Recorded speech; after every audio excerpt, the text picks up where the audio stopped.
Hello, this is Peter Boyer of BallerNerds with another thrilling shoutcast coming right at you. Hello and welcome. Let us get this game going. This is a game from NASL Season 2. I went through replay sites and I found one. It was actually not very hard to find. It was the second one on the list of Google. There's a little bit of lag, and I have to work on that. I saw one that had replays from old tournaments. I was like, well, that's a nifty gifty. I'm going to have to look at that. So I found this one, and I was like, well, I'm going to do one between people who people kind of know, big names at least. That way, it'll be fun for everyone, including me, who has to watch these things. And so this is going to be Shattered Temple, and the 230 position. Is that 230? That's 3. That's 2-ish. Maybe 215. 215 position is Vibe. Spawning is the Green Zerg. And over in the other position opposite that, which is going to be the position opposite that, let's say, is going to be Liquid Hero, spawning as the Blue Protoss. Now, Liquid Hero is always fun to watch. Everyone likes Liquid Hero. He's been competing a lot in tournaments. He competes all the time in tournaments. What am I talking about? GSL. I don't know what code he is in recently. Code A or code S. I remember when I did watch GSL regularly, he was in code A. I think he might have gone to code S. I forget. I'll have to go and double check my facts. Go and check out Liquidpedia. Liquidpedia is the most amazing thing ever. You can easily check up on any player, any map. Sometimes, you can go on there and look at old Brood War things for shiggles. Seeing as I was not necessarily the biggest Brood War person, I missed a lot. So I can go on there and easily check things out, see what I missed, see all the old tournaments, all the old players, what the new players' names are, since a lot of people seem to have switched names when going into StarCraft 2. And I just realized the health bars for everything is on, and that is my mistake. This is, like, where is that? Show selected. Wait. Except, did I not have that on? Oh, I didn't. Whoops. Well, that's my bad. At least that wasn't the critical moment. At least that wasn't during a big battle that I suddenly decided to bring up the menu and just pause the whole game. Anyway, this drone's gonna be kind of working away at that pylon, but some little lingies are gonna come in here, work on things itself. I was watching the what is that? The AGHL? Is that After Hours? AHGL, After Hours Gaming League, Day 9's thing, where he has competitors from different companies fight.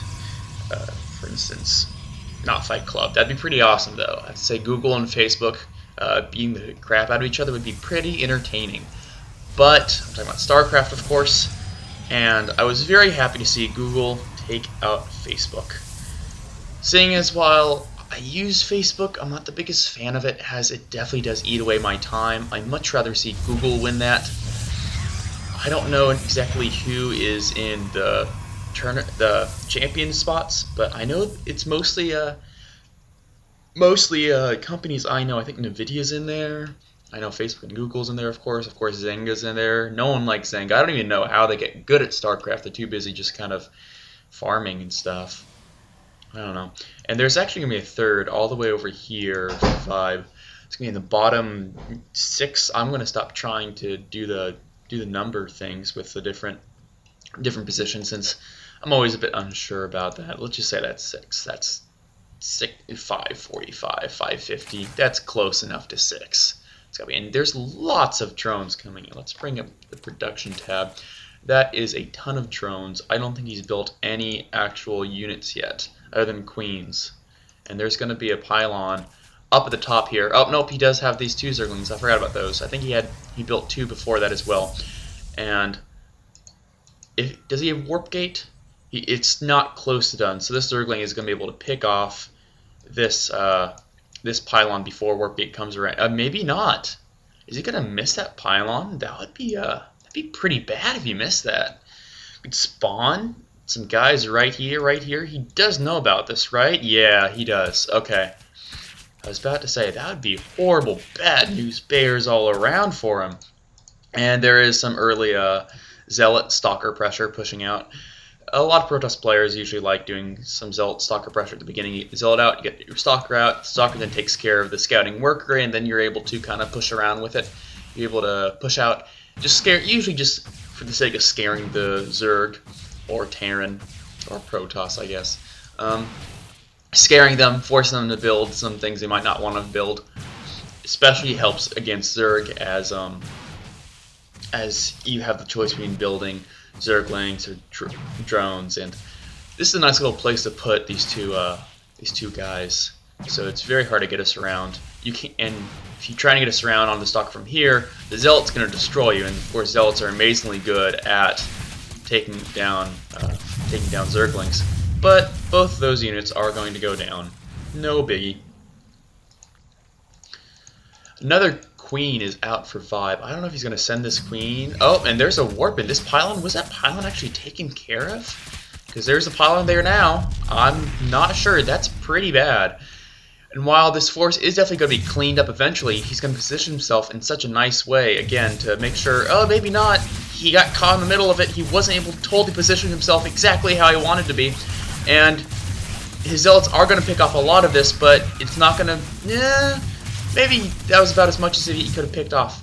So, while not necessarily exactly where he wanted to be, he definitely did a nice little amount of damage. Roaches are a bit late to the battle here, trying to figure out what's going on. Or hey guys, what's going on? Not exactly up to date. It's like that slowpoke meme. And there are going to be some observers here, cut off these Zerglings. No, these Zerglings are going to get in. He's going to have to... the Zerglings just die. So, he's not going to see these warp gates in here. These 3 warp gates, so... What is that? 3 warp gates, 4 warp gates. That's not that too big of a deal if he doesn't see that. He already knew that there was that many when he warped in the 4 Zealots over here. Quickly taking a look around at other people's bases. There is another hatchery going down for Vibe. So we got the macro hatchery. We got a plethora of these thingies, creep tumors spreading, and I always love watching the creep spread when there is 4 or more creep tumors because it just books it. It's crazy. I remember the first time I saw creep spread that much was when Day 9 did I think the All Queen daily, and so he had all the players had just a plethora of creep tumors to spread there, and it was amazing. I always like getting about 2 or 3 queens, but meanwhile there's tons of force fields going down, blocking off just these 2 roaches, and there's only 2 or 3 other roaches coming in to reinforce this. This hatchery might go down. Nice force fields. Just taking care of those 2 or 3 roaches can make a big difference while targeting down this hatchery. This hatchery is going to go down almost for sure. It seems like, no, wait. These observers are going to go down. These force fields have stopped these Zerglings, and those observers are going to go down eventually. The Zerglings are attacking these Zealots, but they are going to go down. These roaches will probably take down these Zealots, and the hatchery will actually live with 575 health or so. These observers are going to go down as they can't force field that ramp forever. There's no way to warp in more units over there. So these guys have to... And those are DTs. Those are DTs, silly hero. These are going to run in here, and those observers might actually be saved by these guys. And they're just going to go straight to work on the hatchery. There's nothing Vibe can do about this. There's no observers out on the map, I believe. And 2 overseers, I'm sorry, not observers. 2 overseers are being made right now, though. And these Dark Templar are making a rush for the main base. I don't know where these overseers are. There's one. They should take out this Dark Templar. Right? No! What are you doing? What are you doing? Okay. For a second, thought I was just going to let him slip by. And where's the other one? The other one's going to work over here, taking out a lot of drones. These DTs are a lot more effective than you would have thought. There's one DT sitting right here, just waiting for a hatchery to go down, waiting for something he can hit on. But nothing is coming. How many more DTs does Hero have? That's his army supply. It's units. I'm still getting. He has 2 DTs. I'm not sure where the other one is, but there is definitely one right here, just chilling, hanging out by the Vespine gas, kind of like the volcanoes of Hawaii, I might say. And yep, he's gonna have to cancel that as soon as he realizes that there's a DT right there, and there is a big push of stalkers and a couple sentries coming out. These roaches are here with observers, try to make sure this DT doesn't do anything, but the DT is long gone, and Vibe doesn't really see that really wanting to go chase it. I was lost for words there. I couldn't think of a single word. Anyway, back here, and we do have pathogene glands. And pathogene glands are always great with the fungal growth and the whatnot and the anything else that Bill Cosby might say. But another reason to get fungal growth in this situation is to be able to, if you see that shimmer of a Dark Templar, even though you don't have detection, you can still fungal growth his ass. And that will definitely hurt him, and will let your other units see him until the fungal growth is down. So that's always good. This push is coming over here. Creep spreading over toward the push. No doubt Vibe already knows about it with the Zergling that was over by the Zelnaga Tower.